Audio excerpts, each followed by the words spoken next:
صباح الخير وصباح الجمال وصباح الخير عليكم. النهارده كان هنبتدي اليوم بتاعنا النهارده كده، يوم كده في هوايلو جاردن من اول اليوم. ده كان الفطار بتاعنا. الفطار بيبقى من الساعة 8 ل10، ده بيبقى وقت الفطار، او من 7 ل10. الفطار بقى موجود كل الاصناف، بيض وفول وطعمية وبتنجان، وبيبقى فيه بقى زبادي، تقدري تحطي عليه عسل نحل، تقدري تحطي عليه مربات، بيبقى فيه فواكه، بيبقى فيه بعض الباتيهات. كل الباتيهات بتبقى موجودة.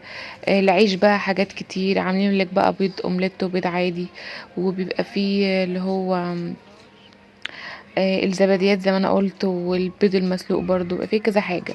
فاحنا كده فطرنا بقى ونزلنا البسين، وده هنا صاصة واحمد كانوا مبسوطين. كان احمد بيلعب صاصة وكان بيعلمه العوم وكده، فكانوا مزقططين ومبسوطين بقى. البسين زي ما انتم شايفين فيه كذا بسين في المكان، فعشان كده المكان تحسوه مش زحمة قوي. واصلا الفندق كبير، بس هو في الفعل المكان زحمة اصلا. بنشوف الزحمة دي فين بقى؟ في المطعم. هي الفندق حلو وكل حاجة، والأقوى بتاعته جميلة وكل حاجة، بس المشكلة كلها في الأكل والفندق والمطعم بس. هنا كانوا غفلوني في الآخر وما نزلوش معايا، نزلت أنا لوحدي. وهنا صاصة زق أحمد بقى، زي ما انتم شايفين كده كنا بنلعب بقى وبنعمل جو كده. والبسين اللي احنا كنا فيه ده كان اهدى بسين يعتبر، وكان في بار في قلب البسين، تقدري تشربي مشروبات سخنه او بارده في قلب البسين وانت قاعده، في زي كراسي كده. هنا بقى دي كانت الاكوا بارك بتاعت الاطفال. صاصه وسليم بقى كانوا بيلعبوا عليها وكده زي ما انتم شايفين. كان في العاب كتير جدا للاطفال، وكان فيها العاب كتير جدا للكبار. هي احلى حاجه الاقوى في مجموعه هوايات كلها. هي بصراحه الاقوى هي اللي محليه الفندق بجد يعني. زي ما انتم شايفين الاطفال بقى كلها في البسين ده، زي ما انتم شايفين عمقه كده، اي حد ممكن ينزله من الاطفال. وفي بقى العاب كتير جدا اطفال زي ما انتم شايفين كده. وهنا بقى كان الجو لطيف بصراحة ولذيذ، وكان مشجع يعني.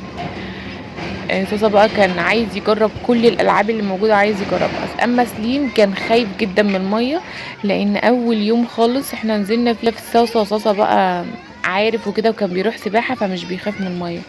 اما سليم بقى اول ما شاف كده فاتشحكل في المية، وقع على وشه خلاص، من بعدها قفل، ما عادش عاوز ينزل المية خالص. فعشان كده هتشوفوا بس سليم صوصة في الفيديوهات اكتر. حتى انا كنت مأمناهم يعني، جايبه لهم لايف جاكيت عشان لو حصل اي حاجه، لو نزلنا بسين كبير او كده يبقوا معانا. بس برضو سليم كان خايف جدا. زي ما انتم شايفين سوسة برضو جرب اللعبه ديت وكان مبسوط بصراحه. واصلا الجو هناك كان ممتع يعني وشيق وكده. هسيبكم تتفرجوا بقى مع صوصة في الاقوى وتشوفوه كان بيعمل ايه.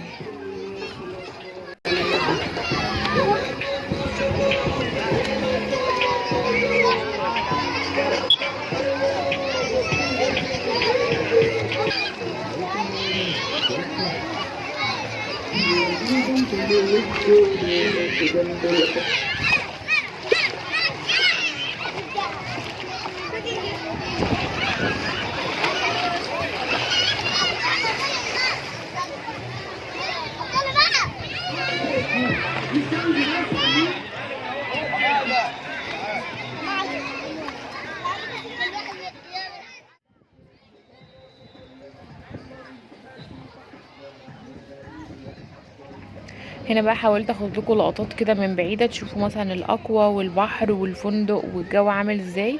ده هنا كده كان شكل الجو، وبصراحه الشازلونجات والشمسيات حاجات كلها فخمه وجميله. وزي ما انتم شايفين هنا بقى الناس اللي راكبه باراشوت وكده، كانت الدنيا تحفه قوي.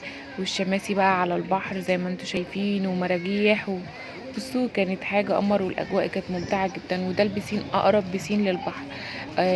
وكان هنا كان وقت السناكس. زي ما انتم شايفين برضو هتلاقي ناس معدية بسندوتشات برجر وبطاطس وكده. السناكس هناك بيبقى موجود كده. زي ما انتم شايفين دي كانت حفلات بقى ليلية. كانوا عاملين انميشن كده للأطفال، كانوا بيلعبوهم يعني، ويعملوا لهم حاجات زي كده. زي ما انتم شايفين بقى سليم بقى أول مرة يظهر، كان فرحان بقى ومبسوط وعاجبه بقى الأغاني والجو ده. فما كانش ظاهر خالص في البسين وكده عشان كان خايف. بس كده سيبكم تتفرجوا وشوفوا مشاهدة ممتعة ان شاء الله.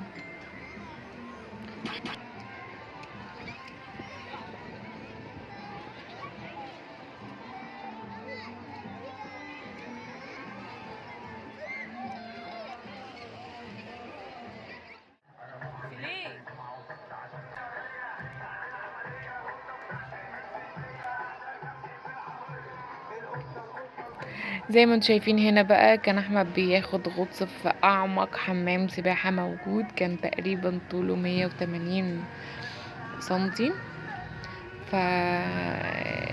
فالحمام ده مش اي حد بينزله، اللي بيعرفوا يعوموا بس. لو هو بيبقى كمان بيبقى واقف عليه ناس عشان خاطر لو حد غرق وكده، ممنوع اطفال تنزله، ولازم يشوفوا الطول ده مناسب معاه ان هو ينزل او لا، او بيعرف يعوم او لا، عشان طبعا دي كده زي ما انتم شايفين بقى احمد كان مزقطط يعني. هنا بقى كان الجو حلو قوي كده وقت الشروق، كنا احنا على البحر ومروحين ورايحين بقى الغرفة يعني بتاعتنا، فده كان الجو بتاعها والدنيا هادية خالص. الناس كلها تطلع بقى تاخد شاور تريح شوية عشان تنزل بقى للعشاء زي ما انتم شايفين بقى كده. هنا كده كان وقت العشاء بقى، بيبقى فيه مكرونات بقى كتير، انواع كتير، الرزات برضو انواع كتير، اللحوم بيبقى فيه قصص يعني مش مشوي بس ولا مسلوق بس، بيبقى فيه بقى عاملين حاجات ببطاطس كده وطبيخ كده، عاملين انواع كتير جدا جدا. طبعا زي ما شايفين كان مهرجان البطيخ بقى، كميه بطيخ كتيره قوي وبتاخد الكميه اللي انت عايزاها. بيبقى فيه برضو فاكهه كتير جدا جدا جدا، بيبقى فيه كفته مشويه، بيبقى فيه برضو جاتوهات وتورت وحلويات كتير جدا. زي ما انتوا شايفين كده ده كان الشكل، وتقدري تاخدي بايدك او الشيف اللي بيديكي على حسب ما انتي عاوزه يعني، تقدري تتعاملي مع نفسك تمام. وكان في برضو احلى حاجه بقى هنا شفتها من الحلويات كانت الجلاش، كان في جلاش عاملينه صابح كده، كان تحفه قوي، وبسبوسه وهريسه. في الحلويات دي بتفتح النفس اصلا وتبقى لذيذه كده، ساعات الواحد ما كانش بياكل وبياكل حلويات. هنا بقى كان في فقره كده رقص شرقي، كان كل يوم وقت العشاء في زي راقصة شعبية بتيجي ترقص تعمل جو للمكان، والناس كلها بتقف تتفرج عليها وتصورها وكده. هنا بقى كان إيميشن أطفال بيعمل لهم حفلة كده وجو كده للأطفال. كان في كمان تنورة وحاجات كده كلها حلوة بتعمل جو حلو للأطفال، وبرضه بتبقى السهرة حلوة، مش يعني الفندق بيبقى شغال بالليل، أقصد يعني مش بعد العشاء خلاص تتعشوا تخشوا تناموا، لا في سهرات لحد الساعة 12 بالليل. فالفندق جميل وممتع. وهنا بقى زي كافيه كده قاعدة، وعايزة تجيبي المشروبات بتاعتك من فوق في البار لحد وتيجي تنزلي تشربيها تحت، بيبقى فيه شاشة فيها ماتش بقى لو انت متابعة، فيها مسلسل فيها فيلم فيها اي حاجة بتبقى موجودة، والقعدة بتبقى جميلة كده على البسين، والجو بيبقى حلو ولذيذ وكده.